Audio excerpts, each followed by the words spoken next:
अंकित अवस्थी, आप हैं मेरे साथ में एक ऐसी सेशन में चर्चा करने के लिए जो कि आप में से जितने भी साथी जो सरकारी सेवाओं में जाना चाहते हैं उनके लिए तो बहुत ही सकारात्मक है, लेकिन जो आपको सरकारी सेवाओं में जाने पर धन देते हैं यानी कि सरकारें, चाहे वो राज्य सरकार हो या केंद्र सरकार, उनके लिए बड़ा नकारात्मक है।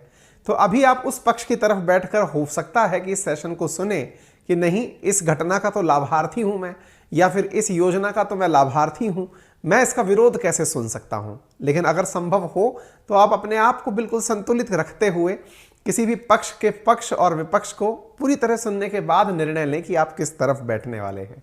ठीक है, चलिए शुरू करते हैं आज के सेशन में। आपके तर्क वितर्क मैं इस योजना को शुरू करने से पहले ही, इस चर्चा को शुरू करने से पहले से कन्विंस्ड हूं इस बात को लेकर के कि आपका पहला तर्क होगा कि पुरानी पेंशन योजना अच्छी बात है।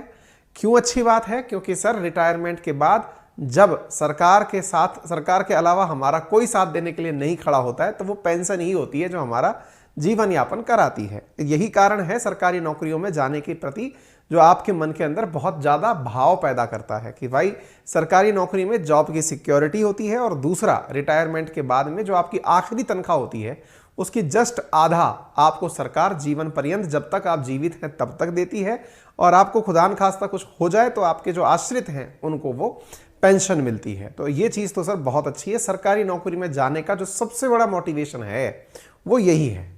ठीक है, तो आपकी तरफ से वो पॉइंट मैं पहले से ही संतुष्ट हूं, जिसको कि आप कह सकते हैं इस योजना को सुनते समय अपने विरोधाभास में।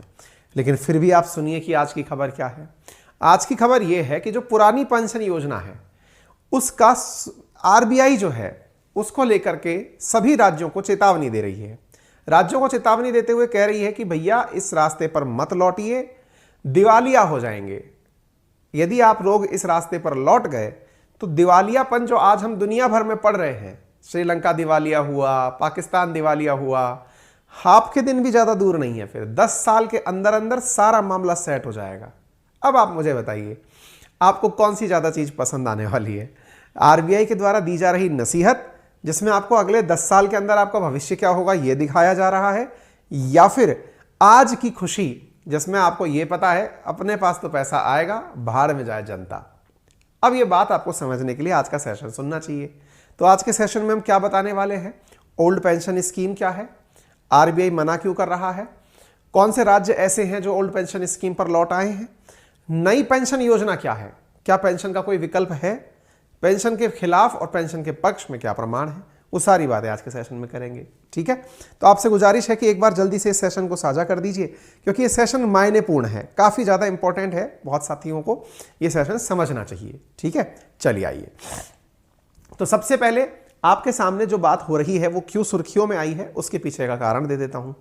हाल ही में हिमाचल प्रदेश सरकार के द्वारा, हिमाचल प्रदेश जिसमें हाल ही में कांग्रेस की सरकार बनी है, उन्होंने 19 साल बाद ओल्ड पेंशन स्कीम बहाल कर दी है। अर्थात 19 साल पहले तक ऐसा होता था, वर्ष 2004 तक ऐसा था कि हिमाचल प्रदेश के अंदर जो भी सरकारी कर्मचारी कार्य करते थे उन्हें आफ्टर रिटायरमेंट उनकी आखिरी तनख्वाह का 1/2 यानी आधा हिस्सा उन्हें प्रति माह पेंशन के रूप में दिया जाता था। क्लियर? ये कब तक था वहां पर 19 साल पहले तक था। अब क्या हो रखा है? 19 साल बाद अब कांग्रेस की फिर से एक बार सरकार तो बीच में भी कांग्रेस की कई बार रही है, लेकिन फिलहाल जो सरकार बनी है उसने क्या किया है, उसने अपने द्वारा उस 2004 की योजना को फिर से लागू कर दिया है। यानी जो भी सरकारी कर्मचारी हैं उनको रिटायरमेंट के बाद में उनकी तनख्वाह का आधा हिस्सा पेंशन के रूप में ताजीवन मिलता रहेगा। इसी को ओल्ड पेंशन स्कीम कहा गया है।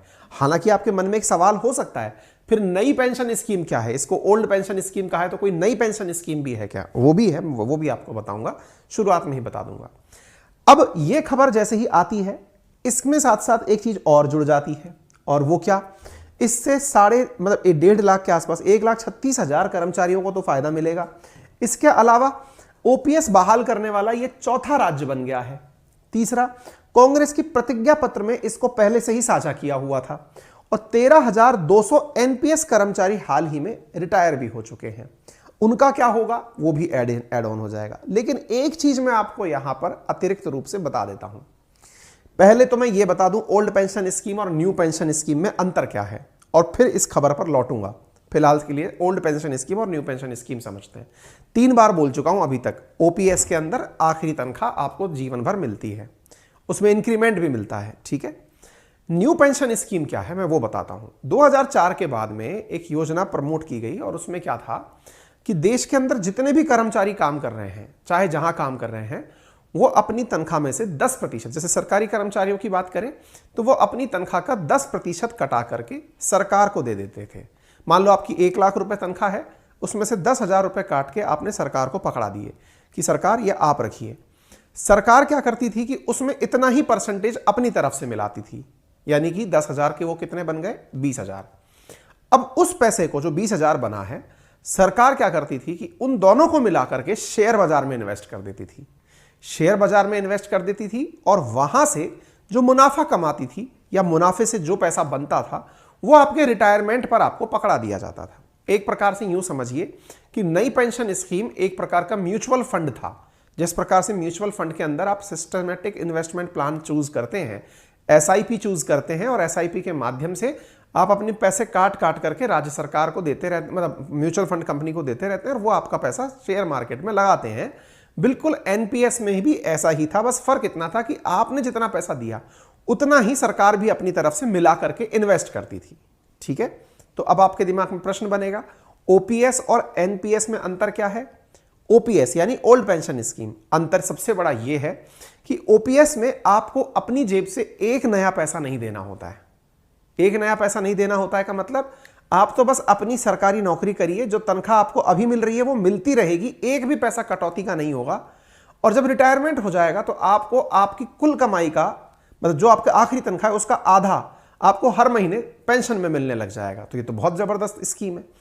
एनपीएस में क्या है, आपको हर महीने आपकी 10% तनख्वाह घटानी है और रिटायरमेंट के बाद में आपकी जो कटी हुई तनख्वाह है उसी तनख्वाह से बना हुआ जो पैसा है वो आपको मासिक किश्तों के रूप में मिल जाएगा। इवन एक बल्क अमाउंट भी मिलेगा जो कि इकट्ठा हुआ है और उसमें से जो बचा हुआ पैसा है वो आपको मासिक किश्तों के रूप में या तनख्वाह के रूप में, जो भी आप समझें, वो मिल जाएगा।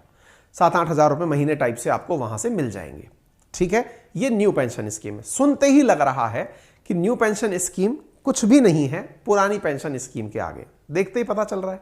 इसी वजह से जितने भी सरकारी कर्मचारी हैं या सरकारी सेवाओं में जाने वाले जो लोग हैं, उनकी चाहत यही होती है कि किसी भी तरह से ओल्ड पेंशन स्कीम ले आओ ताकि नौकरी करें तब तक तो नौकरी, उसके बाद जब रिटायरमेंट हो जाए तो जीवन भर पेंशन मिलती रहे। सुनकर तो बड़ा अच्छा लगता है। अब मुसीबतों की भी चर्चा कर लेते हैं, जब अच्छा लग ही रहा है। मुसीबत क्या है?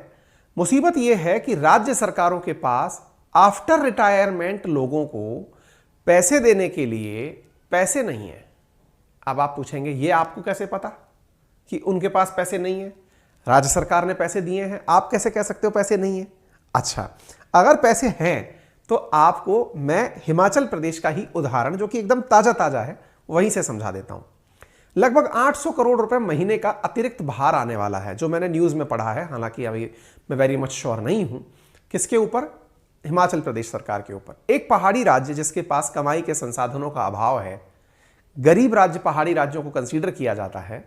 ऐसी स्थिति में वो एक अतिरिक्त खर्चा, क्योंकि उन्होंने चुनावी वादे में कहा था कि वो इस प्रकार की लोक लुभावनी योजना वापस लाएंगे, जिस वजह से 1.5 लाख लोग जिन्हें फायदा हो रहा था, उनके परिवारजन यानी कि एक प्रकार से 6 लाख लोगों का अतिरिक्त वोट इसलिए मिल गया होगा क्योंकि उन्होंने ओपीएस को प्रमोट किया था, ठीक है। अब साहब मुसीबत यह है, राज्य सरकार ने जैसे ही घोषणा की, पैसे की कंगाली के हालात में हिमाचल प्रदेश सरकार ने डीजल पर 3 रुपए वैट बढ़ा दिया, वैल्यू एडिड टैक्स। कितना रुपया? 3 रुपया प्रति लीटर। इसका मतलब समझ रहे हैं आप? इसका मतलब है कि पेंशनर्स को पेंशन देने के लिए राज्य सरकार ने सभी लोगों के ऊपर से पैसे की कटौती का कार्यक्रम शुरू कर दिया। वो पैसा कौन चुका रहा है? वो आप ही चुका रहे हैं। आपको जो पेंशन मिल रही है, असल में यह समझिए कि वो आपके पेंशन कुछ लोगों को मिल रही है, लेकिन चुकानी सबको पड़ रही है। अर्थात जितने भी देश के नागरिक या उस राज्य के नागरिक हैं, अब जितनी बार भी वो डीजल खरीदेंगे, वो जो 3 रुपया अतिरिक्त देंगे ना वैल्यू एडिड टैक्स के नाम पर, वो पैसा पेंशन के लिए पे किया जा रहा है। बस नाम नहीं बताते हैं कभी भी वैल्यू एडेड टैक्स में कि ये किस जगह जाएगा, केवल सरचार्ज जो होते हैं उसी में बताया जाता है। तो अब सोच कर देखिए कि जब राज्यों के पास पैसा नहीं है तो वो तरीके जो अपनाते हैं वो टैक्सेशन के हैं। और जब किसी देश में टैक्सेशन बहुत बढ़ने लगता है, किसी राज्य में टैक्सेशन बहुत बढ़ने लगता है, तो महंगाई स्वतः ही बढ़ जाती है। और जब महंगाई इतनी हो जाए कि आप जो कमा रहे हैं उससे आप उस वस्तु को ना खरीद पाएं, तो ऐसी स्थिति में बैंकरप्सी के हालात पैदा होते हैं। आपको ज्ञात हो, आरबीआई ने अपनी रिपोर्ट में जिस बात का जिक्र किया है वो बात यह है कि भाई एफआरबीएम एक्ट के माध्यम से हर राज्य से कहा हुआ है कि आपके जो खर्चे हैं वो आपकी कुल आय के अधिकतम 20% ज्यादा हो सकते हैं। अर्थात 100 रुपए कमाते हो, 120 रुपए खर्च कर लो, कोई बात नहीं, केंद्र सरकार आपकी मदद कर देगा। लेकिन जब से ये योजनाएं वापस आई हैं तब से ये खर्चे बढ़कर 128, यानी कि 100 की जगह 128 रुपए खर्च हो रहे हैं। 8% 10% राज्यों के खर्चे एक्स्ट्रा हो गए हैं। ऐसी स्थिति में पैसा आएगा कहां से, यह बड़ी चुनौती है। योजनाएं बुरी नहीं है, मुसीबत यह है कि उनको दिया जाने वाला पैसा कहां से लाओगे। और फिलहाल ये जितनी भी योजनाएं आ रही हैं ये उन राज्यों में आ रही हैं जहां पर केंद्र की विपक्ष की सरकार है। जैसे राजस्थान ने इस बीड़े को शुरू किया था कि राजस्थान के अंदर old pension scheme Ashok Gehlot सरकार लेकर आई। देखा देख अन्य राज्यों के अंदर, फिर छत्तीसगढ़ हुआ, फिर चाहे वो पंजाब हुआ, अब चाहे हिमाचल प्रदेश हुआ, इन सभी राज्यों के अंदर ओल्ड पेंशन स्कीम लौट आई। आने वाले समय में जितने भी राज्यों में चुनाव होंगे उस समय एक बड़ा मुद्दा होगा ओल्ड पेंशन स्कीम। अब मुसीबत क्या है, अब मैं आपको वो बताता हूं। सुनकर तो आपको ये लगा कि यार कुछ ही लोगों को तो पेंशन का लाभ मिल रहा है, सब लोग क्यों चुकाई कर रहे हैं उसकी। यही बात आरबीआई भी बोल रही है। अब मैं एक व्यक्ति का नाम और यहां पर लेता हूं, 2 व्यक्तियों का नाम लूंगा जिनका जानना आपको जरूरी है। जैसे आप और हम जब रघुराम राजन जी कुछ बोलते हैं तो उन्हें बहुत वैल्यू देते हैं, है ना, कि भाई देश के गवर्नर रहे हुए हैं, आरबीआई के गवर्नर रहे हुए हैं, तो वैल्यू रखना चाहिए। हालांकि देश में बहुत सारे गवर्नर हुए हैं, उनका भी नाम एक है, लेकिन फिर भी हम वैल्यू देते हैं। ऐसे ही योजना आयोग में जिस समय मनमोहन सिंह जी प्रधानमंत्री हुआ करते थे, उस समय योजना आयोग के उपाध्यक्ष हुआ करते थे मोंटेक सिंह आहलूवालिया। अब इनका नाम क्यों लिया जा रहा है? क्योंकि योजना आयोग आखिर बार मनमोहन सिंह जी के ही कार्यकाल में था। उसके बाद तो नीति आयोग बन गया, योजना आयोग तो खत्म हो गया। मनमोहन सिंह जी जिस समय प्रधानमंत्री हुआ करते थे उस समय उपाध्यक्ष थे मोंटेक सिंह आहलूवालिया, और वो जो हैं वो देश के बहुत बड़े अर्थशास्त्री, ब्यूरोक्रेट और बहुत बड़े कामयाब व्यक्ति माने जाते हैं। कांग्रेस के समय में वो व्यक्ति जो थे वो उपाध्यक्ष थे उसके प्लानिंग कमीशन के। उन तक ने ये कहा है कि आप जो ये काम कर रहे हो ओपीएस, ये और कुछ नहीं है, भविष्य की तरफ, बर्बादी की तरफ का एक कदम है जो ओपीएस के माध्यम से उठाया गया है। यानी एक प्रकार से आप दिवालिया होने की तरफ कदम बढ़ा चुके हैं। दूसरा व्यक्ति का नाम लेता हूं मैं, हो सकता है आपके लिए ये व्यक्ति ज्यादा मायने इसलिए न रखते हो क्योंकि आप इनके बारे में जानते ही ना हो। दूसरे व्यक्ति हैं एनके सिंह, वित्त आयोग के अध्यक्ष। सेम इसी प्रकार के वक्तव्य उनके हैं। उनका कहना है कि जो भी राज्य सरकारें ऐसे कर रही हैं वो केवल यह बता दें कि वो पैसा कहां से लाएंगी। एक बार के लिए अगर हम राज्य सरकारों से यह कहते हैं कि पेट्रोल डीजल की कीमतों में 50 पैसे की कमी कर दो, तो वो उस पैसे को भी केंद्र सरकार से मांगने आ जाते हैं। इतना बड़ा अमाउंट जब ये राज्य सरकारें पेंशन में देंगी तो ये पैसा कहां से लाएंगी? तो बोले ओवरऑल जितने भी राज्य घोषणा कर रहे हैं वो ओवरऑल सारी घोषणाएं अंत में केंद्र के पास ही आकर पहुंचती हैं, क्योंकि धन मांगने केंद्र के पास ही आना पड़ता है। और केंद्र सरकार के पास इतना पैसा नहीं होता कि वो राज्य सरकार की किसी भी मनो को जो होती है ना, मन को लुभावनी, लोक लुभावनी योजना, फ्रीबी योजना जो होती है उनकी तरफ हां कर दे। ऐसे तो आप कल को कुछ भी हां कर देंगे कि हर व्यक्ति को अकाउंट में 5 लाख रुपए महीना दिया जाएगा, किसे बुरा लगेगा? लेकिन असल में आपके पास तरीका भी होना चाहिए कि यह पैसा आएगा कहां से। आज ओपीएस बिल्कुल एक ऐसी ही योजना के रूप में सिद्ध हो रही है। आपके पास तरीका तो है नहीं कि पैसा कहां से आएगा। खर्च करने के लिए आपने, वोट लेने के लिए आपने उस समय भाषण दे दिया। आपने सोचा अगली सरकार निमेट लेगी, हम तो कहकर चले, जो मना करेगा वो बुरा बन जाएगा। ये बिल्कुल वो वाली बात हो गई। यानी ओपीएस घोषणा करके जिन भी राज्यों ने घोषणा की उन्होंने केंद्र के पक्ष में बॉल ऐसे डाल दी, हम तो सही थे, आप इन्हें नहीं दिया। और चुनाव में क्या आ जाएगा? देख लो, केंद्र जो है वो विरोधी है। किस चीज का विरोधी है? लोगों को ओल्ड पेंशन स्कीम यानी वृद्धों की सहायता करने का विरोधी है।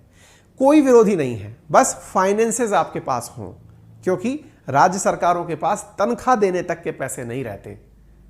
खैर, ये ग्राउंड रियलिटी है, ठीक है ना। तो इस वजह से आरबीआई ने पूरी तरह से इस बात के ऊपर पूरा पत्र जारी किया है। ये पूरा पत्र सेशन खत्म होने के बाद मैं टेलीग्राम पर शेयर कर दूंगा। अंकित अवस्थी सर के नाम से जो मेरा टेलीग्राम शेयर है वेरीफाइड वाला, मैं वहां पर शेयर कर दूंगा। यहां पर उन्होंने पूरी चर्चा लिखते हुए, मतलब यहां पर ये फैक्ट मैं आपको इसलिए बताना चाहूंगा, कृपया करके आप में से जो भी यूपीएससी के सीरियस विद्यार्थी हैं वो कृपया करके एक छोटा सा काम कर लें, और वो ये है, यहां पर ना एक लाइन मेंशन की गई है, उस लाइन को आप कृपया करके यूज कर लें अपने आंसर राइटिंग के अंदर। क्या लिखना चाहिए मैं आपको वो बता देता हूं।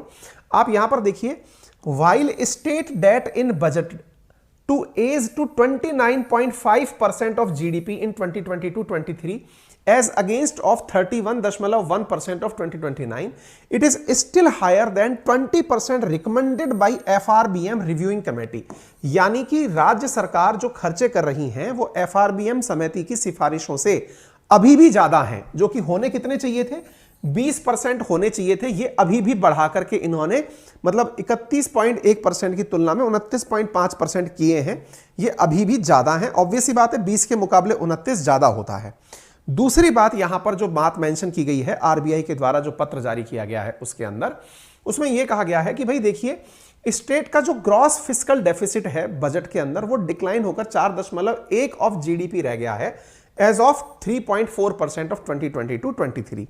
कहने का कुल मिलाकर अर्थ यह है कि जितनी भी चीजें सिफारिशों में कही गई हैं उनको अगर एक बार भी समझ लिया जाए तो उसका अर्थ यह निकल कर आता है कि आरबीआई ने सीधा कहा है कि राज्यों के अंदर राजकोषीय स्थिति में सुधार के साथ साथ ऑफ बजट उधारी एक ऐसा मुद्दा है जिसे केंद्रीय वित्त मंत्रालय ने राज्य सरकारों के साथ उठाया है कि भाई बिना पैसे दिए आप लोगों के पास पैसा नहीं है, आप लोगों ने खर्चे बढ़ा दिए हैं। जो ये चीजें से आपको रेवेन्यू दिख रहा है इससे आपको अंदाजा हो जाना चाहिए, ठीक है ना।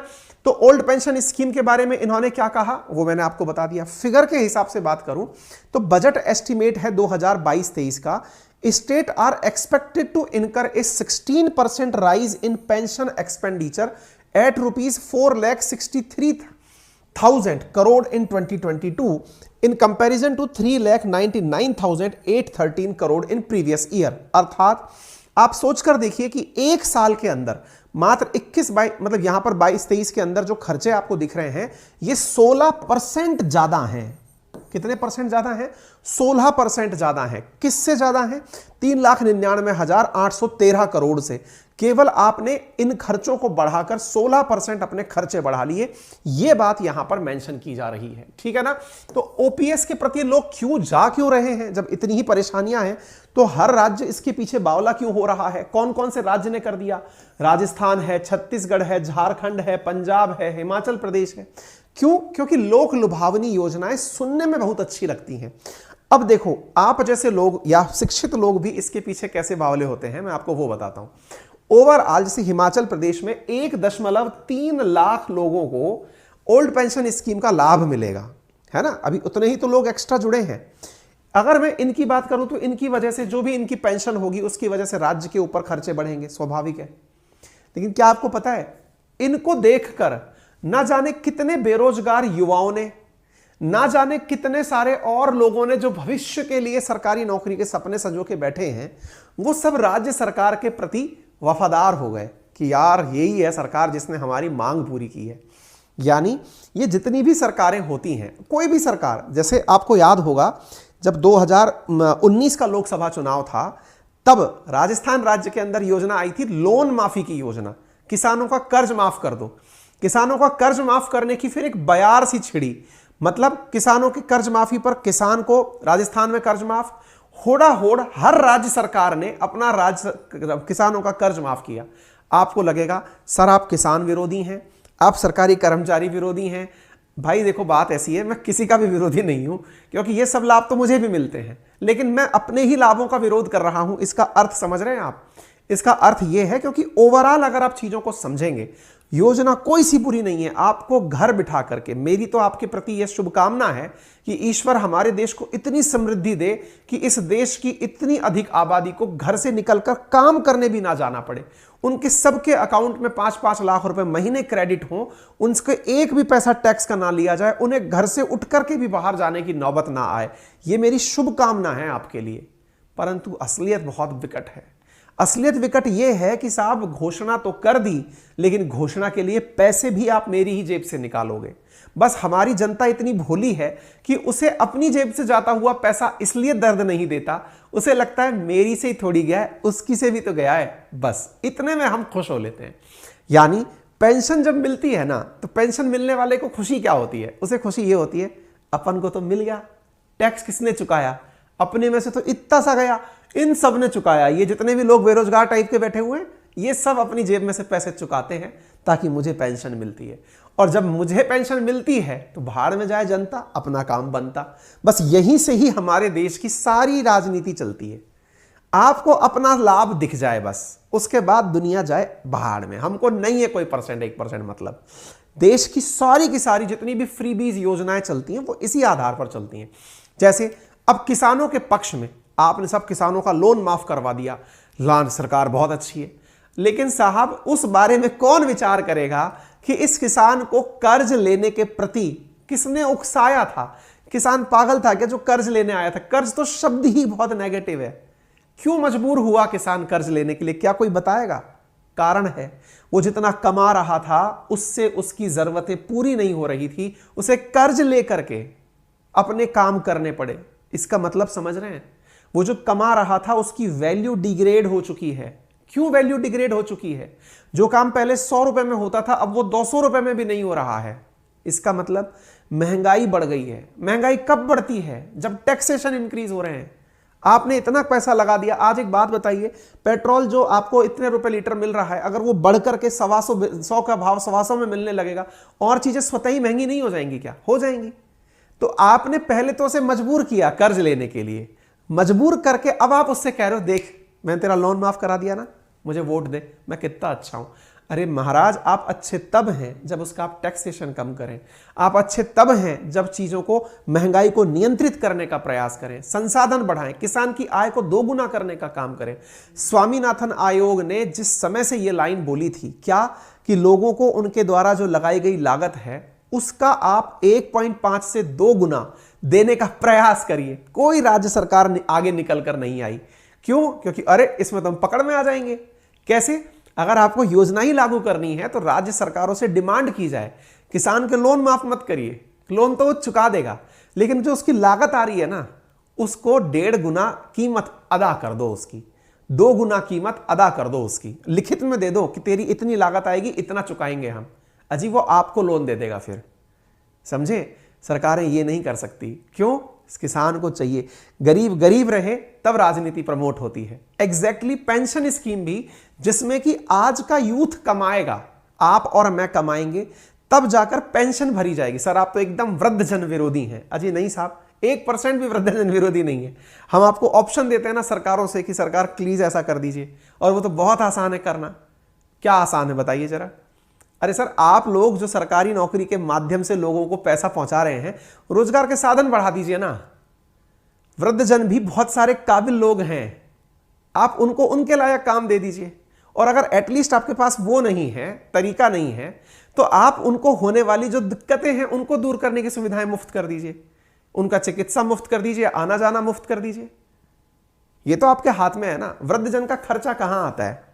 जब वो कहीं यात्रा करता है, जब डॉक्टर की आवश्यकता पड़ती है, आप वो सब फ्री कर दीजिए। कि वृद्धजन को एक कार्ड दे दीजिए, जैसे आप बहुत सारे लोगों को देते हैं, विधायकों को कार्ड देते हैं कि कोई सी भी फ्लाइट में बैठे फ्री है। आप कर दो वृद्धजन को 60 साल से ऊपर। नहीं हो पाएगा वो। क्यों? वोट नहीं देगा। चलिए खैर कोई नहीं, काफी बड़ी डिबेट है इसके अंदर, पक्ष विपक्ष काफी सारे हैं, लेकिन कहने का कुल मिलाकर मतलब यह है कि आप इस बात को समझ रहे हैं तो बेहतर है। ठीक है, old pension scheme versus NPS, दोनों के बीच में अंतर क्या है ये मैंने आपको बता दिया, और दोनों ही के साथ में ओल्ड पेंशन स्कीम के साथ क्या चल रहा है लफड़ा ये मैंने बता दिया। मैंने सेशन की शुरुआत में आपको मोंटेक सिंह आलूवालिया का नाम लिया था, ये देख लीजिए आप। Old pension scheme financial bankruptcy का एक रेसिपी है, ध्यान से पढ़ लीजिएगा। Going back to old pension scheme a recipe recipe for financial bankruptcy. ये कौन बोलता है? मोंटेक सिंह आहलूवालिया, 7 जनवरी 2023 की खबर है। आप इधर देख लीजिए, this move is absurd and recipe for financial bankruptcy, और 10 साल के अंदर अंदर बैंकरप्सी आ जाएगी अगर हम ऐसे ही चलते रहे। गूगल कर लीजिएगा कौन है ये मोंटेक सिंह आहलूवालिया। दूसरे व्यक्ति हैं एनके सिंह, इसने लिखा है injustice to implement old pension scheme. इधर देख लीजिए, केंद्रीय वित्त आयोग के चेयरमैन एनके सिंह ने कड़ी आपत्ति दर्ज कराते हुए कहा है कि भैया ये चीज सही नहीं है, अगर ऐसा हुआ तो बहुत सारी मुसीबतें खड़ी हो जाएंगी। कहां से लाएंगे राज्य सरकार वाले पैसे? कोई चीज बुरी नहीं है। नीति आयोग ने जो अपनी चीजें कही है वो क्या है कि राज्य के पास इस स्कीम को लागू करने के लिए पर्याप्त पैसा नहीं है। आखिर में इसका भार केंद्र सरकार पर आएगा, और केंद्र सरकार कहां भागेगी? पाकिस्तान की तरह कटोरा लेके इधर उधर। कर्मचारियों की पेंशन का भार पहले ही सरकार आम नागरिकों पर पड़ता है। चिकित्सा, शिक्षा, स्वास्थ्य, परिवहन, पानी, बिजली जैसी मूलभूत सुविधाएं बजट के कटौती के कारण होती है। प्लान राज्यों ने केंद्र सरकार को भेजा ही नहीं। पैसा कहां से आएगा, किस प्रकार जनरेट होगा, इसको लेकर कोई चर्चा ही नहीं है। राजनीतिक दलों को यह छूट नहीं दी जा सकती कि वे वित्तीय अनुशासनहीनता करें। यह फाइनेंशियल इनडिसिप्लिन है, और मर्जी आए जैसे चुनावी वादे कर दें। हर कार्य में निजी क्षेत्र को आगे बढ़ाना जरूरी है, अन्यथा सरकारें अपने बोझ से खुद चरमरा जाएंगी। पढ़ लीजिए, यह नीति आयोग के द्वारा दिया गया स्टेटमेंट है, देख लीजिए। लुभावनी घोषणा करने से पहले राज्य को अपने आर्थिक संसाधन भी देखने चाहिए। राज्य सरकारें पेट्रोल पर 50 पैसे भी कम कर देना अगर, तो वो केंद्र सरकार से मुआवजा मांगने आ जाते हैं। संसद में पेश कानून को राज्य के स्तर पर इस तरह से उल्लंघन नहीं किया जाना चाहिए। ये सब बातें यहां पर लिखी हैं, ठीक है। तो पुरानी पेंशन स्कीम क्या है ये मैंने आपको बता दिया, नई पेंशन स्कीम क्या है ये मैंने आपको बता दिया, और इसकी वजह से जो नुकसान है वो 10% हर बार बढ़ेगा, ये यहां पर अनुमानित है। अशोक गहलोत जी से पूछा गया कि सर ये बताइए, आपका बजट आने वाला है, उसमें आपकी क्या राय है, क्या लगता है आपको?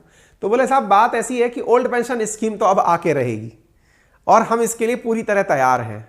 बजट? बोले ये मत पूछिए बस आप। तो अब हो क्या रहा है, इस वजह से जो केंद्र सरकार के कर्मचारी हैं, अब उन्हें क्या सरकार, देखिए राज्य सरकार के कर्मचारियों में 4 राज्यों में ओल्ड पेंशन स्कीम आ गई। आप बहुत सारे तर्क हो सकते हैं। आप कहेंगे अच्छा सरकार खुद की यात्रा पर इतना खर्च करे तो चलता है, अच्छा सरकार उस व्यक्ति को इतना कर्जा माफ कर दे तो चलता है, मतलब उद्योगपतियों का पैसा माफ हो जाए तो आपको दुखेगा नहीं, किसानों का पैसा माफ हो गया तो आपको दुखेगा। बहुत सही है, मुझे चुप करा दिया गया। ऐसे ही आपको ओल्ड पेंशन स्कीम दिखती है, विधायकों को, सांसदों को जो एक बार भी विधायक रह लेते हैं उनको जिंदगी भर पेंशन स्कीम मिलती है, उसका आपके पास कोई जवाब नहीं। भाई मैं सरकारी प्रवक्ता नहीं हूं, मैं तो केवल आरबीआई की रिपोर्ट पढ़ के सुना रहा हूं। तो आप अपना एनर्जी खर्च करके मुझे भला बुरा कहें तो आरबीआई की रिपोर्ट में जो लिखा है ना, मैं केवल वो पढ़ के सुना रहा हूं, उसके जो नतीजे हैं वो पढ़ के सुना रहा हूं। एनके सिंह हुए, मोंटेक सिंह आहलूवालिया हुए, नीति आयोग हुआ, आरबीआई हुआ, इनकी जो बातें हैं अगर वो पता हो आपको तो शायद ठीक है, बाकी मर्जी तो आप ही की है ना, देश तो आप ही का है, आपको कैसे रहना पसंद है ये आप डिसाइड करें, ठीक है। इसके अलावा अब दिक्कत क्या है कि जैसे ही स्टेट के अंदर ये चीजें शुरू हुई, तुरंत अब क्या होगा, केंद्र के कर्मचारी भी इसके पीछे दौड़ेंगे कि भाई हमारे लिए भी ओल्ड पेंशन स्कीम लेकर आओ। तो हो गया काम, देश के अंदर जितने कर्मचारी हैं करो आराम से, तो फिर सरकारी नौकरी कर लेते हैं सब, फिर प्राइवेट नौकरी कौन करेगा, ठीक है। चलो, तो ये कुल मिलाकर बात है। तो भैया बात इतनी है कि कोई भी प्रपोजल इस तरह का अभी केंद्र के पास में नहीं है, और महाराष्ट्र सरकार ने इसके लिए मना कर दिया कि भाई नहीं लाएंगे। निर्मला सीतारमण जी से पूछा गया कि आप बड़ी दिक्कत करती हैं, आपको कोई अच्छा नहीं लगता क्या, फ्री में कोई सिलेंडर बांट रहा है, कोई किसी के नल लगा दे रहा है, बिजली फ्री कर दे रहा है, आपको पसंद नहीं आती, जनता के लिए आप हितैषी नहीं है क्या? भाई वास्तविकता क्या है, जैसे मैं पर्सनली मैं अपने बारे में कहूंगी, मेरे को क्या पसंद है, मेरे को रियल में ये पसंद है सब फ्री हो जाए, काम पे ही नहीं जाए कोई, सब घर में रहो, 5 लाख रुपए बस मंत्रियों को काम करने दो और अफसरों को काम करने दो, बस तुम लोग काम करो, कमा के दो और हमारे घर में भर दो। अरे भाई फ्री भी किसी को बुरा नहीं लगता, फ्री भी इज नॉट एन इशू। मुफ्त में मिलने वाली मुफ्त योजनाएं बेकार चीज नहीं है। दिक्कत यह है पैसा कहां से लाओगे, दोगे कहां से? पैसा है तो कुछ बुरा नहीं है। देखिए योजना बुरी नहीं है, बुरा कौन है? पैसा, पैसा नहीं है भाई, ठीक है। तो कुल मिलाकर बात यह है। तो अब कईयों के मन में सवाल आता है, सर क्या राज्य सरकार वापस ले सकती है क्या इसको? नहीं भाई, सरकार ने आपको घोषणा कर दी कि आप इस समय से लेकर इस समय के बीच के कर्मचारियों को यह योजना मिलेगी, तो मिलेगी। क्यों? क्योंकि अब और सरकार इसके ऊपर अपने ऊपर क्यों इस चीज का वो सर के ऊपर वो लेगी कि भाई मैंने ऐसा किया था। उसको थोड़ी ना सरकार को चुन के नहीं आना है भाई, लोकतंत्र है, जनता को खुश करना है। पर ये चीजें आप में से समझदारी से डिसाइड करनी पड़ेंगी। बाकी तो खैर क्या है, उम्मीद है आपने अपना डिसीजन ले लिया होगा। अब जो भी हो, एक बार के लिए आपकी जो राय है वो मुझे कमेंट बॉक्स में जरूर बता दीजिएगा, ठीक है। अच्छा, फिलहाल के लिए एक जरूरी जानकारी जान लो। मेरा रेफरल कोड है अंकित 10, जिसका यूज करके आप अनअकैडमी के किसी भी प्लेटफॉर्म पर ले, जैसे अभी मैं यूपीएससी की अगर बात करता हूं, जहां पर आपको बेस्ट कंटेंट अवेलेबल कराया जा रहा है। जैसे मैं आपको बताता हूं, अनअकैडमी पर 2 प्रकार के कोर्सेज हैं, प्लस और आइकॉनिक नाम से। यूपीएससी के अंदर क्या क्या मिलता है, देखिए 18 महीने का एक कोर्स है। जैसे मान लीजिए इसको आइकॉनिक प्लान कहा गया है। आइकॉनिक प्लान से मतलब है कि जितने टॉप एडुकेटर्स हैं ये तो आपको पढ़ाने के लिए मिल ही जाएंगे। जैसे 19 तारीख से जो बैच शुरू हुआ है, इसको आप ज्वाइन कर सकते हैं, इंग्लिश मीडियम का बैच है।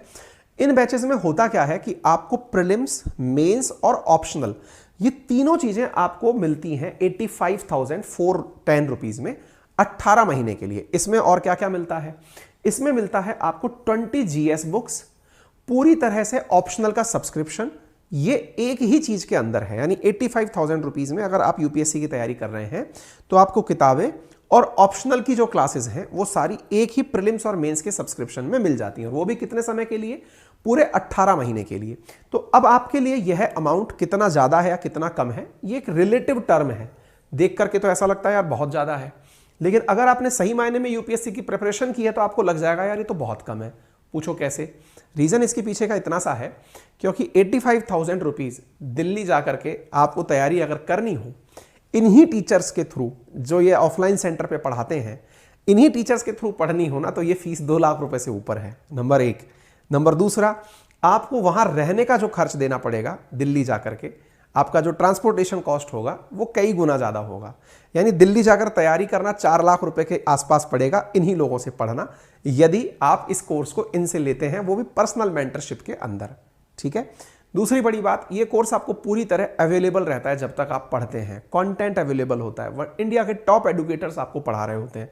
इंडिया में यूपीएससी की तैयारी कराने में इन टीचर से अच्छा टीचर शायद ही ऑनलाइन में इस समय कहीं अवेलेबल हो, ठीक है। इसके अतिरिक्त जो जानकारी है वो ये है कि इस कोर्स को आप इजी ईएमआई ऑप्शन पर ले सकते हैं। इजी ईएमआई ऑप्शन का मतलब है किश्तों में बनवा करके आप इसे ले सकते हैं, जिसके लिए आपको कोई भी एक्स्ट्रा चार्ज नहीं देना पड़ता है। 4,364 रुपये प्रति माह की इजी ईएमआई, जिसमें कोई परसेंटेज ब्याज नहीं है, लोन नहीं है। अधिक जानकारी के लिए आप यहाँ पर कॉल करके पूछ सकते हैं, ठीक है। बस इतना सा करना है आपको कि मेरा रेफरल कोड, क्योंकि मैंने जानकारी आपको अच्छे से दे दी है, तो बस आपको ये लगा लेना है, तो आपको 10% का डिस्काउंट और मिल जाएगा, ठीक है। Thank you so much.